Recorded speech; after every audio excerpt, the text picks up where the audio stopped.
Zaidi ya watu 900 wamekamatwa kufuatia maandamano ya kitaifa dhidi ya uhamiaji yaliyofanyika Jumanne nchini Afrika Kusini, ambao kwa kiasi kikubwa yalikuwa ya amani, lakini katika baadhi ya maeneo yaligeuka kwa vurugu na kusababisha uporaji wa maduka.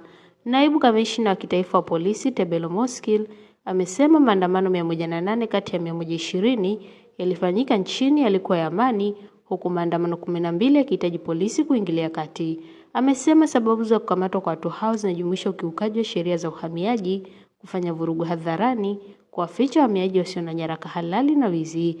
Polisi pia wamesema mtu mmoja alipigwa risasi na kuuawa usiku wa Jumanne katika kitongoji cha Alexandra mjini Johannesburg, ambako wakazi walikuwa wakipora maduka madogo maarufu kama Spans Shops yanayomilikiwa na raia wa kigeni. Mamlaka zilisambaza askari wa ziada katika majimbo 5 kati ya 9 nchi hiyo usiku kucha, huku wanajeshi wakipelekwa katika eneo la Hillbrow katikati mwa Johannesburg ambako watu 2 walijeruhiwa kwa kupigwa risasi. Katika mji wa bandari wa Durban, polisi wameanza uchunguzi kuhusu kifo cha raia mmoja wa kigeni ambaye inadaiwa alijirusha kutoka ghorofa ya 8 ya jengo moja usiku kabla ya maandamano, akiamini alikuwa analengwa.